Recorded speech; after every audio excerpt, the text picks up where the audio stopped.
Vamos a 2 Coríntios capítulo 6, versículos 11 a 13.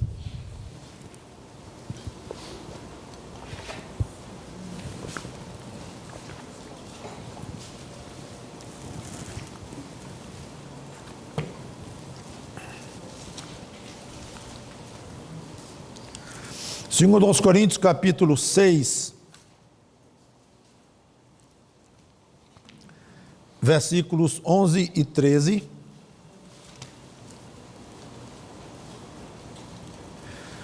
O título da pregação é: Por favor, me ame. Vocês vão já entender bem. Por favor, me ame. Diz assim a palavra de Deus: Para vós outros, ó Coríntios, abrem-se os nossos lábios e alarga-se o nosso coração. Não tendes limites em nós, mas estáis limitados em vossos próprios afetos. Ora, com justa retribuição, falo-vos como a filhos, dilatai-vos também vós. Vamos orar. Obrigado, Senhor Deus, pela tua palavra. Palavras pessoais do apóstolo Paulo foram convertidas na tua palavra, uma vez que ele foi inspirado pelo Espírito Santo, em cada palavra aqui. E que esse Espírito nos ensine hoje o que esse homem que transmitia para aquela igreja estava se comportando com ele de uma maneira difícil, dura, rígida, e entristecendo tanto o coração daquele teu servo. E que aqui nós aprendamos lições valiosas de relacionamentos entre irmãos. E temos, de fato, lições valiosas aqui. Que teu Espírito nos ensine neste breve texto. É em nome de Cristo que nós te pedimos e agradecemos. Amém. Lembram-se que nós estávamos falando de 28 características do ministro de Cristo. E depois disso, então, quando Paulo encerra, lá no versículo 10, essa belíssima lista que nós já explicamos, ele volta a dar um tom bem pessoal à carta. Ele fala de uma situação contrastante e depois faz um pedido quase estranho. Nos versículos 11 e 12, na segunda parte, ele diz: Para vós outros, ó Coríntios, abrem-se os nossos lábios e alarga-se o nosso coração. Só houve 2 vezes em que Paulo se dirigiu aos ouvintes, no meio da carta, com um vocativo assim, tipo, ó Coríntios. Outra vez foi em Gálatas, ó Gálatas, só. Então mostra uma situação de coração dele muito especial. Como se ele dissesse agora eu quero conversar com vocês, agora é de irmão para irmão. Eu vou abrir meu coração para vocês. Quando ele coloca, ó Coríntios, dá um tom muito pessoal. Até a gente se lembra que está lendo uma carta dirigida a um grupo específico de pessoas. Curioso isso. Ah, é mesmo. Ele não estava se dirigindo para quem morava em Éfeso ou para os filipenses. Ele estava falando para os coríntios, de fato. Então a gente nota aqui o aspecto pessoal da carta dele. Abrem-se os nossos lábios. Na Nova Versão Internacional falamos abertamente a vocês. Literalmente significa temos aberto nossa boca. Isso é o que significa literalmente. A ideia, tudo indica que é dupla. A sinceridade dele em falar e a liberdade de falar o que achava preciso falar. Essas duas coisas são importantes juntas. Pouco adianta alguém ser sincero no que fala, se quase não fala. Eu tenho muito o que falar para você, mas deste muito, eu falo bem pouquinho. Eu sou sincero naquilo que eu falei, nas 2 frases, mas deveriam ser 100 frases. Eu só disse 2. Fui sincero, mas cheguei longe de transmitir o que seria necessário para a nossa relação, mesmo com sinceridade. Quando o velho sacerdote Eli, de noite no templo, recebeu lá perto do lugar onde ele estava dormindo, o jovem Samuel, dizendo: pois não, senhor? Ele disse: não te chamei não. Não, alguém me chamou. Ele disse: não foi eu que te chamei, volta para o teu lugar, Samuel. O jovem Samuel voltou, depois ele voltou de novo: pronto, senhor, estou aqui. Eu não te chamei, Samuel. Aí depois da terceira vez, Eli entendeu, disse: é o senhor que está te chamando diretamente. No dia seguinte, e de fato Deus falou, e conseguiu finalmente transmitir a mensagem ao jovem Samuel, porque Samuel toda vez saia correndo para onde estava Eli, aí Deus parava de falar. Então, finalmente, quando Eli disse: fique quieto no seu canto e deixe Deus falar com você, é o Senhor que quer falar contigo, não sou eu. Aí o jovem ficou lá, Deus veio pela terceira vez, aí disse: fala, Senhor, que o teu servo ouve. No dia seguinte, Eli chamou aquela história, como é que ficou, o que é que houve, o que é que Deus queria falar com você. Aí ele disse: fale tudo, não me ocultes nada. Que é exatamente esse aspecto que eu estou comentando aqui. Samuel, eu não quero só que você seja sincero e verdadeiro naquilo que você vai me transmitir, que o Senhor falou com você diretamente. Não é só que você vai ser sincero no que disser, eu lhe peço que me diga tudo. E parece que é exatamente a ideia do apóstolo Paulo aqui. E também não adianta falar tudo o que quer, mas sem sinceridade. 1 João capítulo 3, versículo 18, esse aspecto da sinceridade é muito importante. 1 João 3 e 18,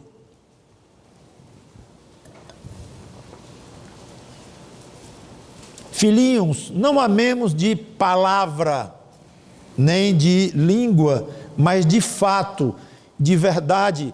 Ou seja, não é uma palavra que vem cheia de ideias de amor, que vem cheia de colocações aparentemente amorosas, mas falhas na verdade, naquilo que é correto.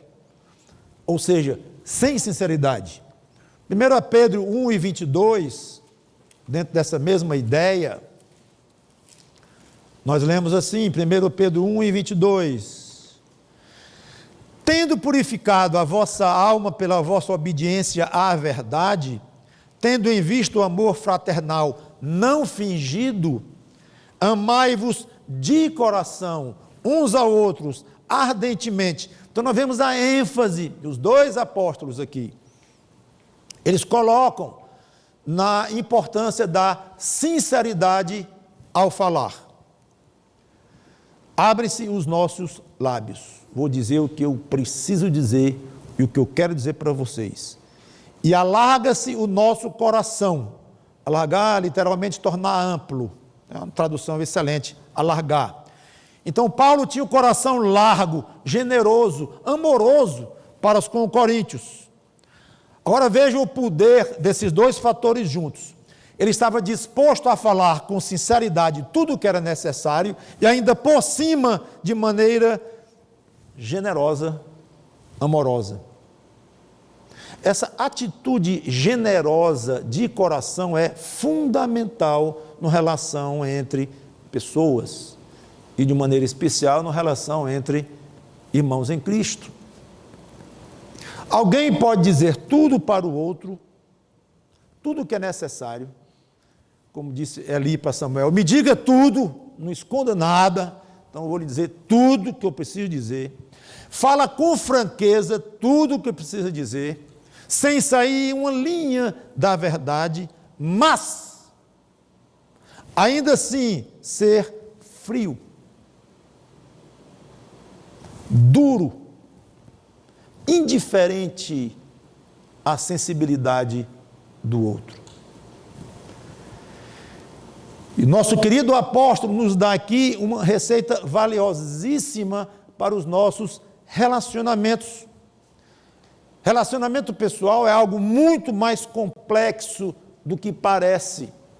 Muito mais do que simplesmente expor o que é necessário e expor com sinceridade.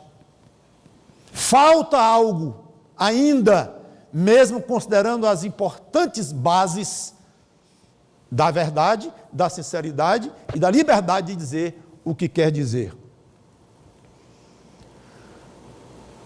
Dois pecadores interagindo deflagra uma relação difícil, complicada, qualquer que sejam esses dois pecadores, mas são mesmo pecadores já perdoados por Cristo. Ainda há pecado dentro do nosso coração e dentro da relação.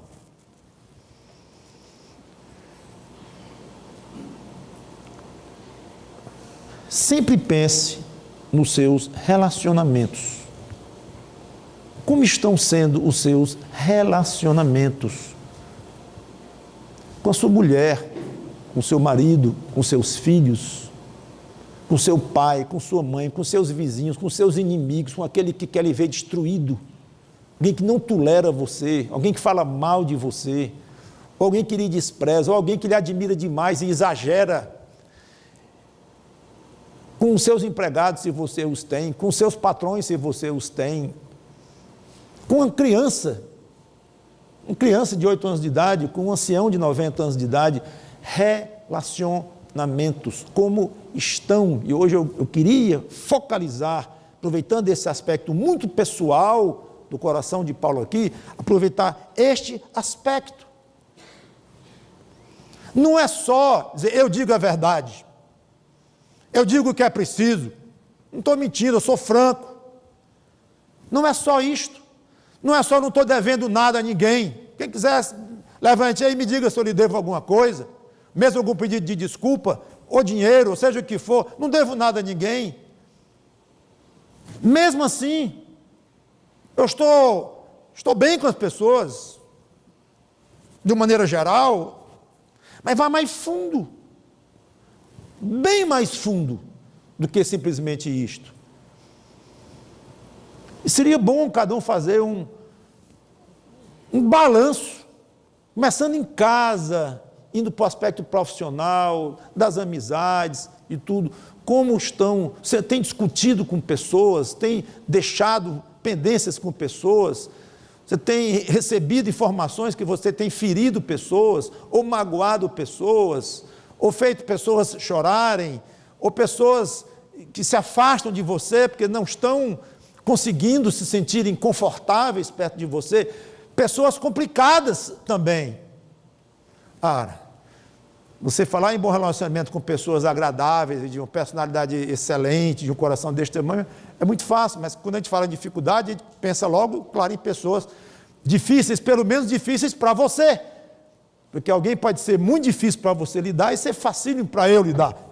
Mas não deixa de ser difícil para você. Cuidado, irmãos, que muitos colocam a dificuldade nos relacionamentos, a culpa na personalidade. Isso pode ser uma armadilha. É claro que a personalidade vai influir.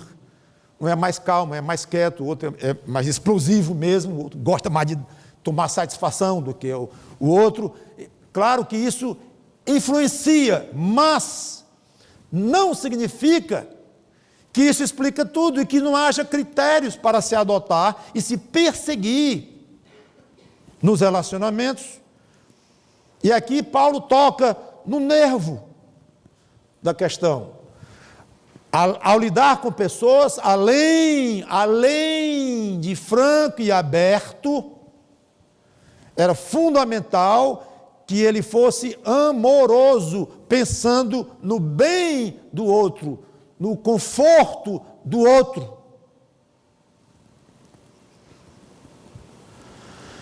Aí ele diz no versículo 12, na segunda parte: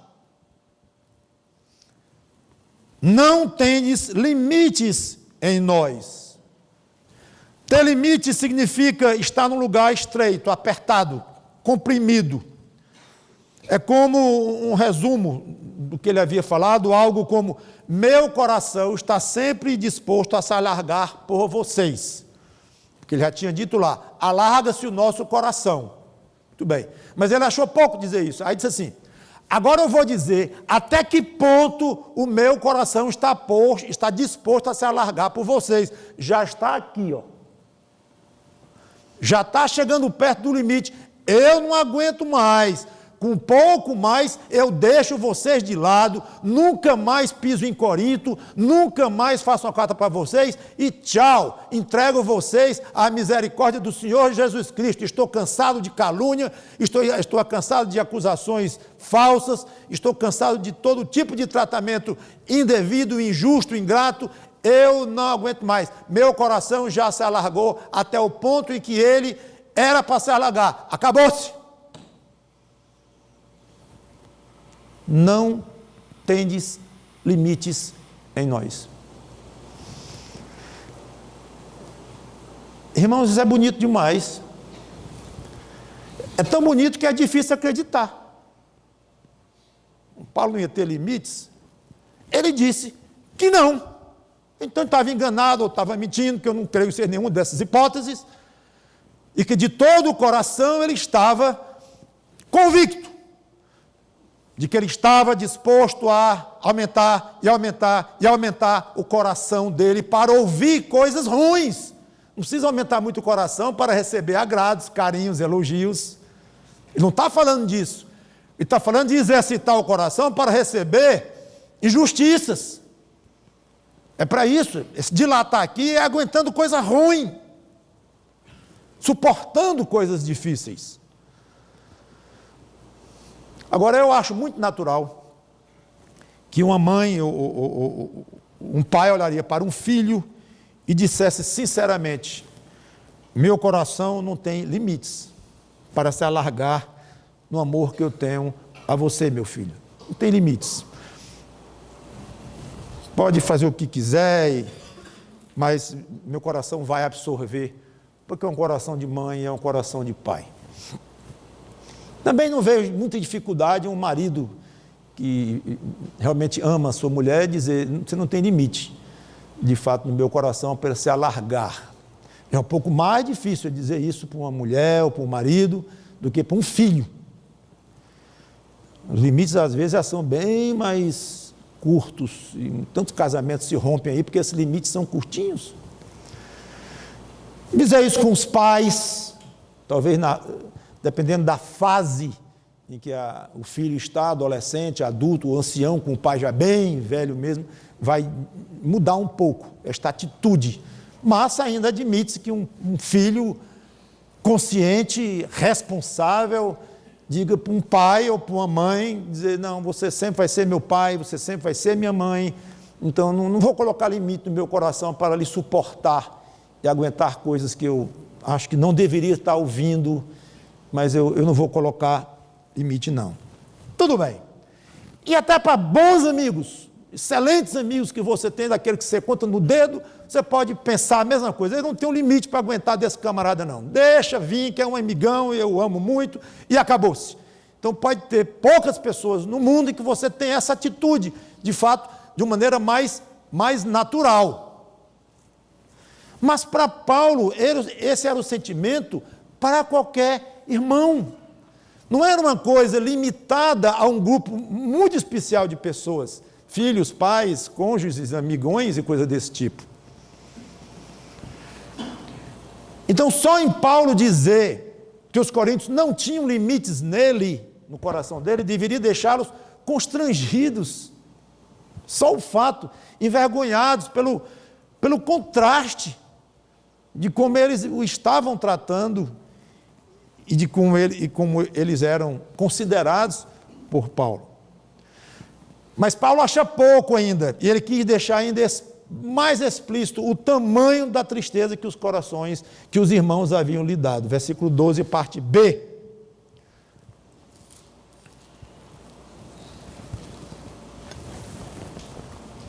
Não tendes limites em nós, mas estáis limitados em vossos próprios afetos. Agora ele puxou. Agora ele foi claro. Eu lamento ter que dizer, mas o que eu estou pensando de vocês não é muito bom de jeito nenhum. É ruim.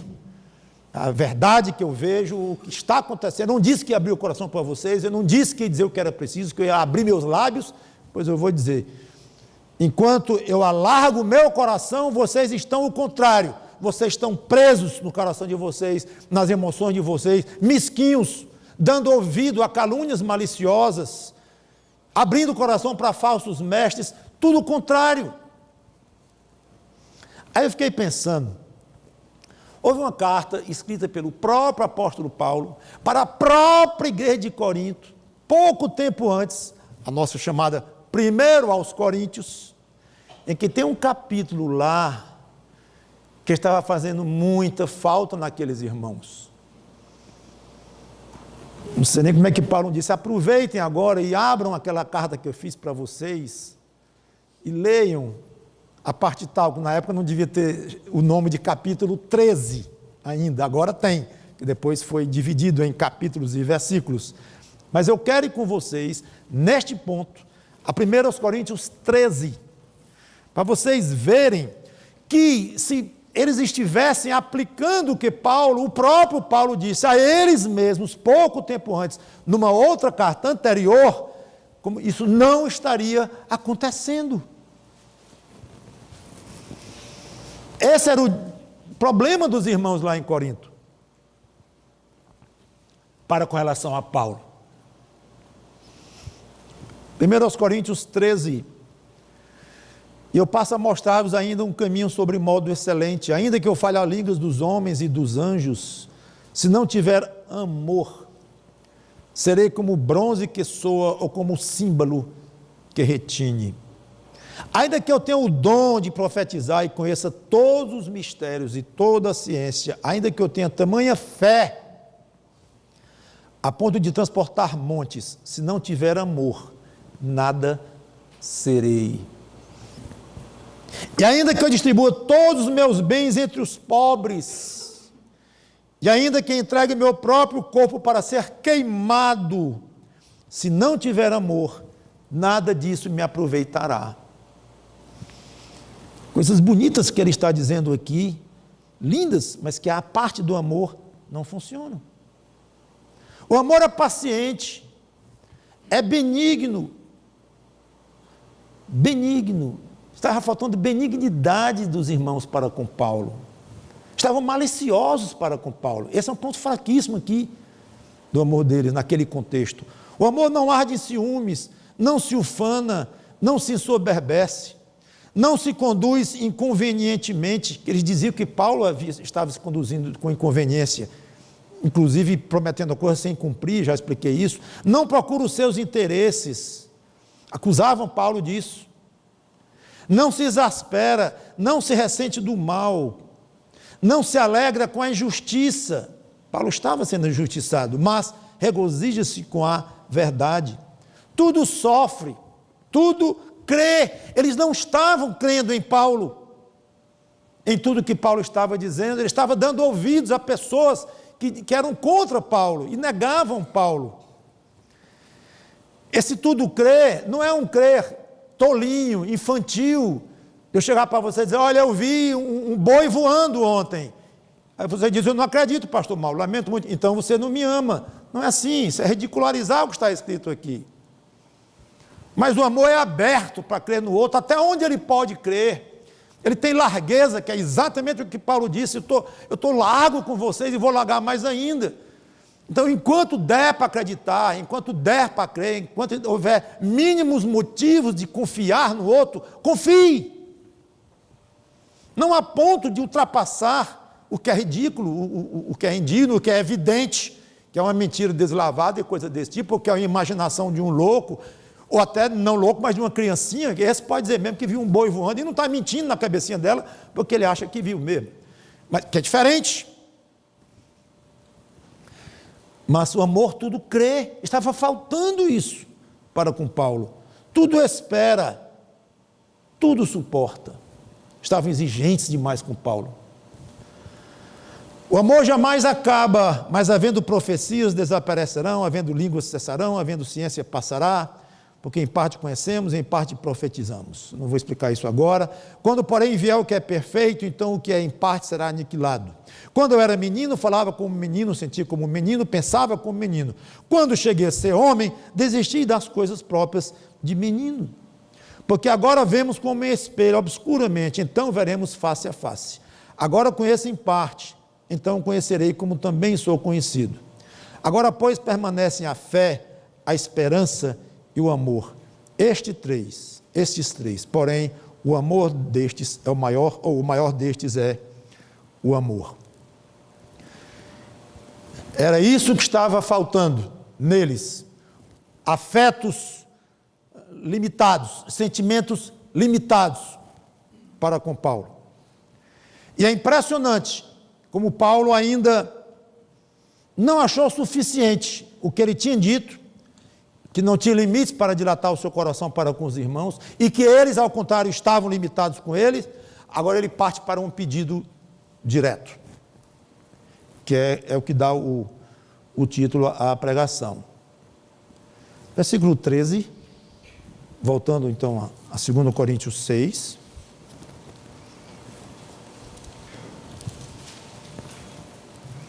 Ora, como justa retribuição, falo-vos como a filhos, dilatai-vos também vós. Esse dilatar aqui é exatamente o mesmo verbo de alargar. Eu não sei porque que os tradutores pegam o mesmo verbo, no mesmo contexto, poucas linhas distante, e mudam no português. Sinceramente, não entendo. Porque devia ser alargar num, alargar no outro, ou dilatar num, dilatar no outro, porque é a mesma palavra. Então, não muda. Então, num tom paternal, como ele diz que fala como com a filhos, com uma certa autoridade de pai para filho, ele pede que os irmãos saibam retribuir e sejam amorosos com ele. É como se dissesse, por favor, me amem. Dilatai-vos vós também. Eu peço que vocês enlargueçam, mudem de atitude com relação a mim. É uma atitude muito humilde da parte de Paulo. Imagine você tratando bem um irmão, se esforçando para ajudá-lo, ajudando-o a carregar o fardo dele, e ele insista em lhe tratar mal, fofocando sobre você, ou acreditando em calúnias contra você. Como você reagiria a isto? Pense bem. Você se esforça para ajudar alguém, tenta carregar o peso dele, e ele não retribui. Você mostra largueza, mostra esforço, como se diz, engole sapo, e ora a Deus pedindo que Deus lhe dê poder para suportar aquele irmão, para ajudar, para amar, e você retribuindo, e o outro retribuindo mal a você. Como você reagiria? Bom, se fosse pela carne, é fácil responder, muito fácil. Dá o troco, claro. Trata da mesma maneira, ou parte para uma discussão agressiva contra o outro, ou diz umas poucas e boas, ou entrega o outro ao seu próprio destino lá, e outro que cuide dele, e acabou, e ainda fica uma inimizade, ainda fica uma hostilidade, alguma amargura entre os dois, e você ainda se achando que tem razão. A carne sempre acha que tem razão, e às vezes de uma maneira muito lógica, puramente racional, até que encontra, de fato, alguns motivos de razão. A pessoa trata assim comigo, assim, olha, eu fiz assim, assim, assim, assim por ela, e ela reage assim, assim, assim. Diga lá se eu não tenho razão em ter desistido, ou em ter feito isso ou aquilo. Rapaz, tem. Então não é sempre que quando alguma coisa é feita na carne, quer dizer que é mentirosa, é imoral, é extremamente maliciosa e fácil de se pegar como uma coisa horrível contrária aos padrões de Deus. Não. Às vezes você pode agir na carne até com uma certa razão, pela pura lógica e pelo raciocínio puro e simples. Cuidado com isto, muitas vezes é aí onde o diabo nos pega, porque você está completamente convencido que está correto, que é razoável o que você fez, humanamente razoável. E quando vai entrar na vida cristã de fato, o humanamente razoável desaparece, ou pelo menos adquire um tamanho muito menor, deixa de ser razoável. E um juiz inteligente, correto, digno, mesmo ouvindo você dizendo assim, eu lhe dou razão num tribunal, pode ser que não convença a Deus a maneira como você se comportou naquele caso ou naquele outro lá. Tem que ir além, tem que ser algo diferente do que o simplesmente razoável. Estou chamando isso de carne. Uma carne disfarçada. Uma carne não disfarçada é você meter a mão no vidro do outro logo, né? Então é a carne no outro extremo logo. Eu lhe trato assim, você me trata assim, então aqui você merece. Seria o extremo lá. É carne também, mas há outros aspectos da carne muito mais perigosos. E esses são os que nos derrubam muitas vezes, ou pelo menos derrubam aqueles que são crentes mais sérios, mas que não chegam ao ponto de entender a sutileza perigosa desse tipo de atitude que fica apenas no racional, apenas no que é muito correto em termos de raciocínio. Cuidado com isto. Não é que vai abandonar o raciocínio, vai abandonar a lógica, mas é ir mais além do que, não é destruindo, é valorizando ainda mais. Bom, melhor ainda do que essa opção que eu dei, seria mais ou menos, eu vou continuar tratando bem, mas um tipo pagando bem por mal. Eu vou orar até que ponto Deus me faz suportar esse tipo de tratamento. Eu o trato bem, ele me trata mal, mas eu vou pagar o mal que ele me faz, eu vou pagar com o bem. Ótimo, tudo bem, bíblico, correto. Mas se fosse agir como Paulo, você iria muito além. E aqui fica difícil. Aqui, infelizmente, a experiência é ver pouquíssimos agindo como o crente deveria agir. Um pouco diferente de Paulo, porque Paulo estava numa carta e falando de maneira coletiva com vários irmãos pertencentes à igreja. Aqui eu vou mudar um pouquinho no aspecto de um caso seu com outra pessoa, caso a caso. Pode até ser também a distância, carta, e-mail e tudo, mas vamos imaginar pessoalmente, na mesma cidade, ou até na mesma igreja, talvez seja até melhor imaginar, mas sem excluir outras possibilidades também de um problema seu com um grupo de pessoas e tal, como era o caso de Paulo. Mas eu quero tentar particularizar aqui este aspecto da atitude, independente se é com uma pessoa, com 10, ou no mesmo lugar, ou no outro local, mas uma atitude. Se fosse, você iria chamar a pessoa e exporia a sua mágoa, a sua tristeza. Pediria claramente que a pessoa tivesse compreensão, abertura, humildade para ouvir o que ela precisava ouvir. Eu vou abrir minha boca para você. Eu vou dizer o que precisa. Irmãos, isso num casamento, numa relação de irmãos, de pessoas, fora de casa, dentro de casa, é fantástico. Especialmente tratando-se de dois crentes em Jesus Cristo. Não que não possa ser aplicável no caso de um crente com alguém que não é. Mas vamos imaginar assim. Você está chateado com o irmão, triste com o irmão, ninguém duvida que Paulo estava muito entristecido com aqueles irmãos de Corinto, muito, mas ele abriu. Então você não pode imaginar o efeito que faz esse tipo de procedimento, de chamar o outro e dizer assim, eu vou abrir o meu coração, eu vou abrir a minha boca para você agora, vou falar o que está no meu coração e vou ser amoroso. Eu não vou desconsiderar os seus pontos de vista, os seus pensamentos, suas sensibilidades, suas dificuldades de entender. Eu não vou desconsiderar. E isso é o amor entrando já, forte. Eu sei as suas dificuldades, sei as suas falhas, eu sei disso, sei que você vai ter 1000 explicações para me dar, mas eu vou dizer.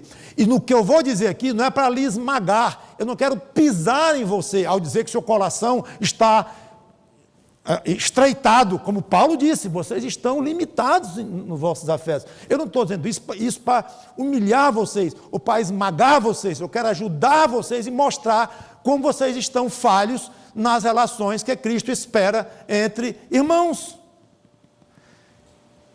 Então você ouviu uma verdade do outro e viu uma série de queixas do outro e de mágoas ou coisa assim, não significa que o outro está colocando aquilo para lhe hostilizar.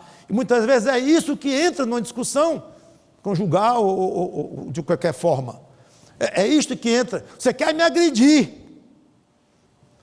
E às vezes é mesmo. Aí realmente perde muito o brilho.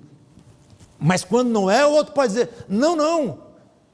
Com toda a sinceridade do meu coração, eu não estou querendo dizer isso, eu estou dizendo, mas não para agredir. Alguém poderia ter lido essa carta de Paulo aqui e dizer, esse Paulo que está dizendo aqui, coisa nenhuma. O problema dele.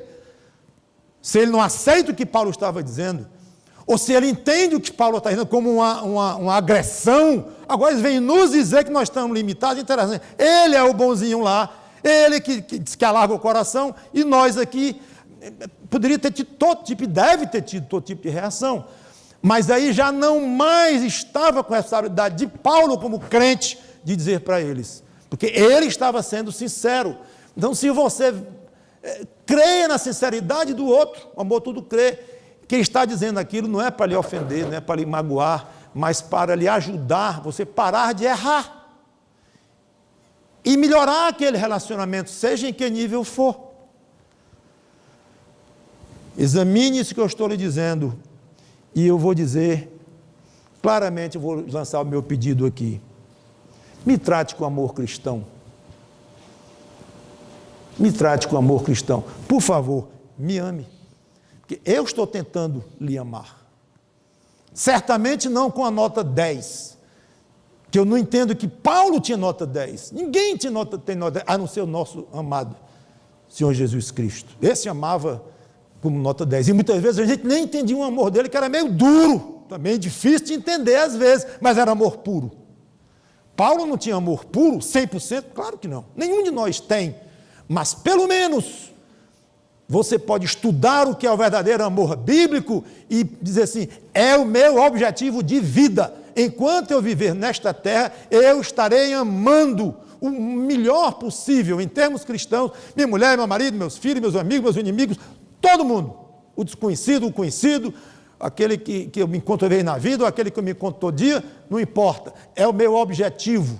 Então você pode chegar para a pessoa e dizer, eu procuro lhe amar. Mas seu amor ainda é muito fraco. Lamento muito, meu irmãozinho, ou minha irmã, mas o que eu tenho conseguido até aqui, e eu estou sendo honesto com você, eu estou tentando lhe amar da melhor maneira como eu consigo, e sempre pedindo ajuda a Deus. Pois tente também me amar da melhor maneira que você puder. Não sei quantas vezes você já fez isso na sua vida, de chamar alguém e abrir o coração e dizer. Muitas vezes a gente acha que o outro sabe, e que o outro faz isso de birra contra você, que ele sabe que está lhe magoando. Aí você começa a assumir coisas, e assumir coisas como sendo fato, que não são. É o diabo soprando no seu ouvido. Aí você começa a dizer, ele me fez isso por aquilo, ele me disse aquilo para me magoar por aquilo. Começa a imaginar, e às vezes, quando você vai conversar com a pessoa, experimente. Quando você vai começar a conversar, diz, eu nunca nem imaginei que você tinha sentido aquilo de mim. Você senti naquele dia, você me agrediu, eu nem me lembro daquilo ali. Ou então, minha intenção foi outra. Quantas coisas caem, coisas ruins caem por terra durante a conversa dessa, e quantas coisas maravilhosas em termos de relacionamentos surgem por causa de uma conversa dessa. Quantas vezes eu já vi irmãos que estavam de ponta, chateados um com o outro, e vão conversar, e depois de algum tempo, minutos ou horas, e algumas lágrimas ou não, mas o relacionamento é outro, por causa desta atitude que Paulo tomou aqui. Por favor, me ame. Mas para poder chegar a este ponto, ele estava largando o coração dele naquilo que ele podia e sem limites. Então, se você vai chegar ao ponto de praticar esse tipo de atitude que Paulo fez, você tem que estar preparado para poder dizer como Paulo dizia: eu estou lhe amando o máximo e enlarguecendo o máximo que eu posso. Irmãos, uma igreja seria outra igreja. Qualquer igreja, por melhor ou pior que seja, mas ela seria bem melhor ainda se ela contasse com esse tipo de atitude. Qualquer casamento, qualquer família, qualquer relacionamento iria ser de um outro nível, especialmente entre crentes. Mas não se deixe levar por comodismo ou orgulho, ou vergonha, timidez, sua personalidade. Eu sei que há motivos para as pessoas não confrontarem outras, já ouvi, e um dos mais comuns é esse, que eu fico triste. Mas pastor, se ele está me tratando mal, eu sendo assim, querendo ajudá-lo e fazendo tudo o que eu posso, imagina quando eu chamar e disser essas verdades todinhas, ele vai me crucificar. Eu digo, se ele bater no seu rosto, está batido, e ele vai dar conta diante de Cristo, pelo que ele fez com você, mas não deixe de fazer, porque você acha que a reação dele vai ser assim, e poderá nem ser, poderá ser até pior, ele dá um tiro em vez de um tapa, não sei, mas é improvável. Então deixe o resultado do que vai acontecer nas mãos do Espírito Santo. O que não pode é nos acanharmos ao ponto de dizer, eu não vou fazer o que é certo, porque a reação não vai ser boa por isto. Você não está vendo que você está sendo iludido pelo tentador? Iludido.